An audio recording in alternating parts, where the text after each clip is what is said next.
রাত পেরোলেই আসলে ভোট। ইতিমধ্যে তো আমরা দেখেছি সকাল থেকে কিন্তু কেন্দ্রে কেন্দ্রে পৌঁছে গেছে ভোটের যে সামগ্রীগুলো রয়েছে সেই সামগ্রীগুলো পৌঁছে দেওয়া হয়েছে এবং এই মুহূর্তে যদি বলি কেন্দ্রগুলোতে কিন্তু বুথ যেই কার্যক্রমগুলো বা যে বুথ তৈরির কাজ সেটিও মোটামুটি অনেক অনেক কেন্দ্রে আমরা দেখেছি। রাজধানীর মিরপুরের বেশ কয়েকটি আসন রয়েছে ঢাকা সংসদীয় আসনের, তার মধ্যে 12, 13 মোহাম্মদপুরের দিকে আমরা ছিলাম বিকেলের কিছুটা সময়, সেখানেও আমরা দেখেছি যে কেন্দ্রগুলোতে কিন্তু ভোটের যে সামগ্রী সেই সামগ্রীগুলো পৌঁছে দেওয়া হয়েছে। প্রিজাইডিং অফিসার ছিলেন এবং তার পাশাপাশি আইনশৃঙ্খলা বাহিনীর উপস্থিতিতেই কিন্তু সেই সামগ্রীগুলো পৌঁছে দেওয়া হয়েছে। মিরপুরেরও আমরা 14 নম্বর আসন দেখেছি,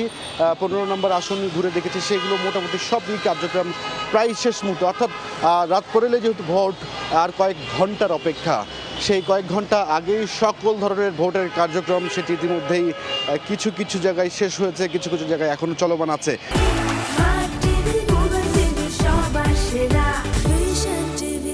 আমরা যদি সার্বিক চিত্রের কথা বলতে চাই, এই মুহূর্তে আমরা দেখতে পাচ্ছি যে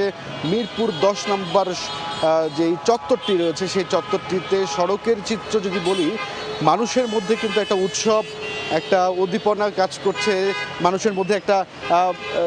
এক ধরনের কিন্তু আনন্দমুখর কাজ করছে, সময় পার করছে তারা, যে কারণে আসলে দেখা যাচ্ছে যে কোনো রকমের কোনো সহিংসতার ঘটনা কিন্তু এখন পর্যন্ত রাজধানীর কোনো আসনের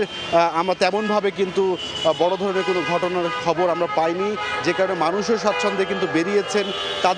তাদের যে কাজগুলো সেই কাজগুলো আসলে সেরে ফেলছেন। এবং রাজধানীর যদি সার্বিক নিরাপত্তা ব্যবস্থার কথা বলা হয় তাহলে সব কিছু মিলিয়ে সেনাবাহিনী সহ পুলিশ সহ র্যাব, বিজিবি, অন্যান্য সকল আইনশৃঙ্খলা বাহিনী কিন্তু বেশ তৎপর অবস্থায় রয়েছে ভোটকে কেন্দ্র করে।